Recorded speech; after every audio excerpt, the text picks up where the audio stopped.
മുംബൈ ദർപ്പൺ ചാനലിലേക്ക് എല്ലാവരെയും ഒരിക്കൽ കൂടി സ്വാഗതം ചെയ്യുന്നു. നിങ്ങൾ ഈ ചാനൽ ഇതുവരെ സബ്സ്ക്രൈബ് ചെയ്തിട്ടില്ലെങ്കിൽ സബ്സ്ക്രൈബ് ചെയ്യാൻ അഭ്യർത്ഥിക്കുന്നു. ഒപ്പം അടുത്തുള്ള ബെല്ലൈക്കനും ക്ലിക്ക് ചെയ്യുക. അപ്പോഴെൻ്റെ പുതിയ വീഡിയോയുടെ നോട്ടിഫിക്കേഷൻസ് നിങ്ങൾക്ക് ലഭിക്കുന്നതായിരിക്കും.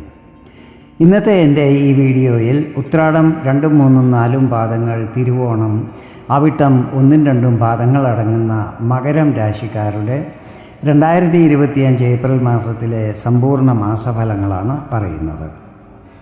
ഈ മാസത്തിലെ ഗ്രഹനില ഇപ്രകാരമായിരിക്കും. ഗുരു ഇടവം രാശിയിലും, ചൊവ്വ മിഥുനം രാശിയിലും, കേതു കന്നി രാശിയിലും, സൂര്യൻ, ബുധൻ, ശുക്രൻ, ശനി, രാഹു എന്നീ 5 ഗ്രഹങ്ങളും മീനം രാശിയിലുമായിരിക്കും മാസാരംഭത്തിൽ നിൽക്കുന്നത്. മിഥുനത്തിൽ നിൽക്കുന്ന ചൊവ്വ ഏപ്രിൽ 3-ാം തീയതി കർക്കടകത്തിലേക്ക് രാശി മാറുന്നതായിരിക്കും. ഇത് ചൊവ്വയുടെ നീചസ്ഥാനമാണ്. അതുപോലെ ഏപ്രിൽ 14-ാം തീയതി സൂര്യൻ മീനം രാശിയിൽ നിന്നും തൻ്റെ ഉച്ചസ്ഥാനമായ മേടത്തിലേക്ക് രാശി മാറുന്നതുമായിരിക്കും. ബുധൻ മീനത്തിലാണല്ലോ നിൽക്കുന്നത്.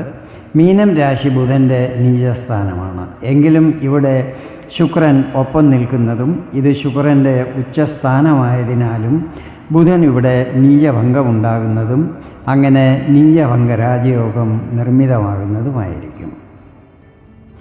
മാസാരംഭത്തിൽ മേടത്തിൽ നിൽക്കുന്ന ചന്ദ്രൻ ഓരോ 2.25 ദിവസം കഴിയുമ്പോൾ തൻ്റെ രാശി മാറിക്കൊണ്ടിരിക്കും.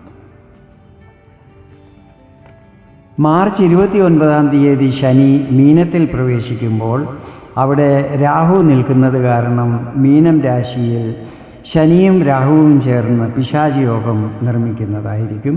ഇത് വളരെ അശുഭകരമായിട്ടുള്ള ഒരു യോഗമാണ്. ഈ യോഗം ഏകദേശം 50 ദിവസത്തോളം, അതായത് മാർച്ച് 29-ാം തീയതി മുതൽ മെയ് 18-ാം തീയതി വരെ ഉണ്ടാകുന്നതായിരിക്കും. മെയ് 18-ാം തീയതി രാഹു രാശി മാറി കുംഭത്തിൽ പ്രവേശിക്കുമ്പോൾ പിശാചി യോഗം അവസാനിക്കുന്നതുമായിരിക്കും. ശനി രാഹുവിൻ്റെ സന്ധി കാരണം ഉണ്ടാകുന്ന ഈ പിശാചി യോഗം ഏകദേശം 11 വർഷത്തിൽ ഒരു പ്രാവശ്യം നിർമ്മിതമാകുന്നതായിരിക്കും. കഴിഞ്ഞ പ്രാവശ്യം തുലാം രാശിയിൽ ഈ യോഗം സംഭവിച്ചതായിരുന്നു. അതായത് 2012-13 തുലാം രാശിയിൽ ശനിയും രാഹുവും ഏകദേശം ഒരു വർഷത്തിലധികം ഒന്നിച്ചായിരുന്നു നിന്നിരുന്നത്. 2025 ശേഷം വർഷം 2036 കർക്കടകം രാശിയിൽ ശനിയും രാഹുവും ഒന്നിച്ചു നിൽക്കുന്നതും വീണ്ടും പിശാചി യോഗം നിർമ്മിതമാകുന്നതുമായിരിക്കും. ഗ്രഹങ്ങളുടെ ഈ സ്ഥിതികളും സഞ്ചാരമാറ്റവും മറ്റും നിങ്ങളിൽ എന്തെല്ലാം പ്രഭാവങ്ങൾ ചെലുത്തും എന്ന് നമുക്ക് നോക്കാം. ഞാനിവിടെ പറയുന്നത് ചന്ദ്രഗണനെ അടിസ്ഥാനമാക്കിയുള്ള പൊതുഫലങ്ങളാണ്. നിങ്ങളുടെ ജാതകത്തിലെ ഗ്രഹനില, ഇപ്പോഴത്തെ മഹാദശ, അപഹാരം എന്നിവയിൽ വരുന്ന വ്യത്യാസങ്ങൾ കാരണം ഫലങ്ങളിൽ ചില്ലറ ഏറ്റക്കുറച്ചിലുകൾ കാണുവാൻ സാധ്യതയുണ്ട്. ആദ്യമായി നിങ്ങളുടെ ആരോഗ്യസ്ഥിതികൾ ഈ മാസം എങ്ങനെയായിരിക്കുമെന്ന് നോക്കാം. 1-ാം ഭാവാധിപൻ ശനിയാണ്. ശനി നിൽക്കുന്നത് 2-ാം ഭാവത്തിലാണ്. ശനിയുടെ പൊസിഷൻ നല്ലതാണ്. എങ്കിലും ഇവിടെ ഒപ്പം രാഹു നിൽക്കുന്നതും ഈ സമയത്ത് പിശാചി യോഗം നടക്കുന്നതിനാലും ആരോഗ്യസ്ഥിതികളിൽ നല്ല ശ്രദ്ധയുണ്ടായിരിക്കണം. നേരത്തെ മുതൽ ആരോഗ്യത്തിൽ പ്രശ്നങ്ങളുള്ളവർ സമയത്ത് മരുന്നുകൾ കഴിക്കുവാനും മെഡിക്കൽ ചെക്കപ്പുകളും മറ്റും നടത്തുവാനും മറക്കുവാൻ പാടില്ല. എല്ലാം സമയത്ത് തന്നെ ചെയ്യുന്നത് ആരോഗ്യത്തിൽ കൂടുതൽ പ്രശ്നങ്ങൾ വരാതിരിക്കുവാൻ സഹായിക്കുന്നതായിരിക്കും. ഇനി നിങ്ങളുടെ വിദ്യാഭ്യാസത്തെക്കുറിച്ചാണ് വിവരിക്കുന്നത്. 5-ാം ഭാവമാണല്ലോ വിദ്യാഭ്യാസവുമായി ബന്ധപ്പെട്ടിട്ടുള്ളത്. 5-ാം ഭാവാധിപൻ ശുക്രനാണ്. ശുക്രൻ നിങ്ങളുടെ 3-ാം ഭാവത്തിൽ തൻ്റെ ഉച്ചസ്ഥാനത്താണ് നിൽക്കുന്നത്. ശുക്രൻ്റെ പൊസിഷൻ നല്ലതാണ്. വിദ്യാർത്ഥികൾ പരീക്ഷകളിലും മറ്റും നന്നായി പെർഫോം ചെയ്യുന്നതായിരിക്കും. എങ്കിലും ഇവിടെ രാഹു നിൽക്കുന്നതും രാഹുവും ശനിയും ചേർന്ന് പിശാചി യോഗം നിർമ്മിക്കുന്നതിനാലും വിദ്യാർത്ഥികളിലൊരു കൺഫ്യൂഷൻ്റെ സ്ഥിതി ഉണ്ടാകുന്നതായിരിക്കും. അതിനാൽ വിദ്യാർത്ഥികൾക്ക് പഠനത്തിൽ കൂടുതൽ കോൺസെൻട്രേഷൻ ഉണ്ടാകേണ്ടത് ആവശ്യമായിരിക്കും. മാതാപിതാക്കളും കുട്ടികളെ ഈ കാര്യത്തിൽ ഗൈഡ് ചെയ്യുന്നത് നല്ലതായിരിക്കും. ലവ് റിലേഷനിലുള്ളവരെ കുറിച്ച് പറയുകയാണെങ്കിൽ ഈ മാസം നിങ്ങൾ തമ്മിൽ സംസാരിക്കുമ്പോഴും പെരുമാറുമ്പോഴും നല്ല അണ്ടർസ്റ്റാൻഡിങ് ഉണ്ടായിരിക്കണം, നല്ല മാച്യൂരിറ്റിയും ഉണ്ടായിരിക്കണം. ഇത് ബന്ധങ്ങളിൽ വിള്ളലുകൾ വരാതിരിക്കുവാൻ സഹായിക്കുന്നതായിരിക്കും. ഇനി നിങ്ങളുടെ ദാമ്പത്യ ജീവിതം ഈ മാസം എങ്ങനെയായിരിക്കുമെന്ന് നോക്കാം. 7ാം ഭാവമാണല്ലോ ദാമ്പത്യ ജീവിതവുമായി ബന്ധപ്പെട്ടിട്ടുള്ളത്. 7ാം ഭാവാധിപൻ ചന്ദ്രനാണ്. ചന്ദ്രൻ ഓരോ 2.25 ദിവസം കഴിയുമ്പോൾ തൻ്റെ രാശി മാറിക്കൊണ്ടിരിക്കും. പൊതുവെ മകരം രാശിക്കാരുടെ ദാമ്പത്യ ജീവിതത്തിൽ ഇടയ്ക്കിടയ്ക്ക് ചില സൗന്ദര്യ പിണക്കങ്ങൾ ഉണ്ടായിക്കൊണ്ടിരിക്കുന്നതാണ്. ഒരു വിധത്തിൽ ഇത് നിങ്ങളുടെ ബന്ധത്തെ കൂടുതൽ സുദൃഢമാക്കുന്നതുമാണ്. എങ്കിലും ഈ സമയത്ത്, അതായത് ഏപ്രിൽ 3-ാം തീയതി ചൊവ്വ 7ാം ഭാവത്തിൽ പ്രവേശിക്കുമ്പോൾ ദാമ്പത്യ ജീവിതത്തിൽ പ്രശ്നങ്ങൾ ഉണ്ടാകാതിരിക്കുവാൻ ശ്രദ്ധിക്കണം. കൂടാതെ ഈ സമയത്ത് ഇവിടെ രാഹുവിൻ്റെ 5ാം ദൃഷ്ടിയും പതിക്കുന്നുണ്ട്. പൊതുവെ പറയുകയാണെങ്കിൽ ഈ സമയത്ത് എല്ലാ കാര്യങ്ങളിലും നല്ല ശ്രദ്ധയുണ്ടായിരിക്കണം. സംസാരത്തിലും പെരുമാറ്റത്തിലും നല്ല കെയർഫുൾ ഉണ്ടായിരിക്കണം. ആരെയും ഹർട്ട് ചെയ്യുന്ന രീതിയിൽ പെരുമാറുവാനോ സംസാരിക്കുവാനോ പാടില്ല. ക്രോധത്തിലും നല്ല കൺട്രോൾ ഉണ്ടായിരിക്കണം. ഇങ്ങനെയൊക്കെ ചെയ്യുന്നത് ദാമ്പത്യ ജീവിതം കൂടുതൽ സുഖകരമാകുവാൻ സഹായിക്കുന്നതായിരിക്കും. ഭാഗ്യസ്ഥിതികളെക്കുറിച്ച് പറയുകയാണെങ്കിൽ 9ാം ഭാവാധിപൻ ബുധനാണ്. ബുധൻ നിങ്ങളുടെ 3ാം ഭാവമായ മീനത്തിലാണ് നിൽക്കുന്നത്. ഇവിടെ ബുധന് നീചഭംഗവും ഉണ്ടാകുന്നുണ്ട്.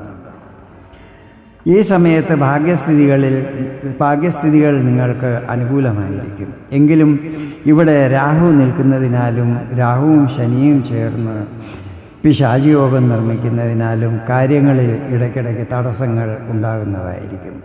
അതിനെ നേരിട്ട് മുൻപോട്ട് പോവുകയാണെങ്കിൽ തടസ്സങ്ങൾ മാറി കാര്യങ്ങളിൽ വിജയം ലഭിക്കുന്നതുമായിരിക്കും. ഈ മാസം ദൂരയാത്രകൾ കഴിയുന്നതും ഒഴിവാക്കുന്നതായിരിക്കും നല്ലത്. അഥവാ യാത്ര ചെയ്യേണ്ടി വരികയാണെങ്കിൽ വിലപിടിപ്പുള്ള വസ്തുക്കൾ നഷ്ടപ്പെടാതിരിക്കുവാൻ ശ്രദ്ധിക്കണം. ധാർമ്മിക കാര്യങ്ങളിൽ ഈ സമയത്ത് രുചി കുറയുന്നതായിരിക്കും. പിതാവിൻ്റെ ആരോഗ്യത്തിൽ പ്രത്യേക ശ്രദ്ധയുണ്ടായിരിക്കണം. വിദേശ സംബന്ധമായ കാര്യങ്ങളിൽ വന്നുകൊണ്ടിരുന്ന തടസ്സങ്ങൾ മാറിക്കിട്ടുന്നതായിരിക്കും. വിദേശത്ത് ജോലി ചെയ്യുന്നവർക്കും കരിയറിൽ നല്ല പുരോഗതി പ്രതീക്ഷിക്കാവുന്നതാണ്. ഉപരിപഠനം ചെയ്യുന്ന വിദ്യാർത്ഥികൾക്ക് ഈ സമയം കുറച്ച് കൂടുതൽ പരിശ്രമം ചെയ്യേണ്ടി വരും.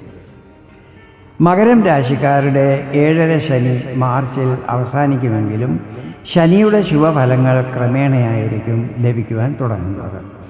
ഏപ്രിൽ മാസത്തിലെ ഗ്രഹങ്ങളുടെ സ്ഥിതികൾ പൊതുവെ എല്ലാ 12 രാശിക്കാർക്കും അത്ര അനുകൂലമല്ല. എങ്കിലും ക്രമേണ ഗ്രഹങ്ങൾ തങ്ങളുടെ രാശി മാറിക്കൊണ്ടിരിക്കുമ്പോൾ സ്ഥിതികളിൽ മാറ്റങ്ങളും പ്രതീക്ഷിക്കാവുന്നതാണ്. ഒരു രാശിയിൽ 5-6 ഗ്രഹങ്ങൾ ഒന്നിച്ച് നിൽക്കുന്നത് വളരെ അപൂർവകരമായ സംഭവമാണ്. കൂടാതെ ആ രാശിയിൽ ചില ദോഷയോഗങ്ങൾ ഉണ്ടാകുമ്പോൾ അത് എല്ലാ രാശിക്കാരെയും എല്ലാ ഗ്രഹങ്ങളെയും എല്ലാ ഭാവങ്ങളെയും ഒരുപോലെ ബാധിക്കുന്നതായിരിക്കും. ഇങ്ങനെയുള്ള സമയത്ത് എല്ലാ കാര്യങ്ങളും ധൃതി പിടിക്കാതെ സാവധാനം നല്ല ശ്രദ്ധയോടെ ജാഗ്രതയോടെ ചെയ്യുന്നത് ശുഭഫലങ്ങൾ കൂടുതൽ ലഭിക്കുവാൻ ഇടയാക്കുന്നതായിരിക്കും. ഒരു കാര്യം എപ്പോഴും ഓർക്കണം, എല്ലാ കാര്യത്തിലും ഒരു പോസിറ്റീവ് അപ്രോച്ച് ഉണ്ടായിരിക്കണം. ഇത് എപ്പോഴും ശുഭകരമായിരിക്കും. കർമ്മരംഗത്തെക്കുറിച്ച് പറയുകയാണെങ്കിൽ കരിയറിൽ സമയം സാമാന്യമായിരിക്കും. വർക്ക് ലോഡ് കൂടുമെങ്കിലും അത് കംപ്ലീറ്റ് ആക്കുന്നതായിരിക്കും. ഈ സമയത്ത് ഓഫീസിൽ പ്രധാനപ്പെട്ട കാര്യങ്ങളിലെ തീരുമാനങ്ങൾ മേലധികാരികളുമായി കൺസൾട്ട് ചെയ്തിട്ട് വേണം എടുക്കുവാൻ. അതുപോലെ സഹപ്രവർത്തകരുമായി ഒത്തൊരുമിച്ച് പോകുവാനും ശ്രമിക്കണം. ജോബ് ചേഞ്ച് ചെയ്യാൻ ആഗ്രഹിക്കുന്നവർ മെയ് 18-ന് ശേഷം ശ്രമിക്കുന്നത് കൂടുതൽ നല്ലതായിരിക്കും. വ്യാപാരി വ്യവസായികൾക്ക് സമയം സാമാന്യമായിരിക്കും. സാമ്പത്തികപരമായി ബുദ്ധിമുട്ടുകൾ ഉണ്ടാകത്തില്ലെങ്കിലും ഈ സമയത്ത് ചിലവുകളിൽ കഴിയുന്നതും കൺട്രോൾ ഉണ്ടായിരിക്കണം.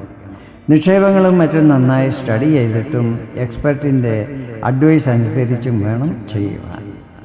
ഇതാണ് മകരം രാശിക്കാരുടെ ഏപ്രിൽ മാസത്തിലെ സമ്പൂർണ്ണ മാസഫലങ്ങൾ.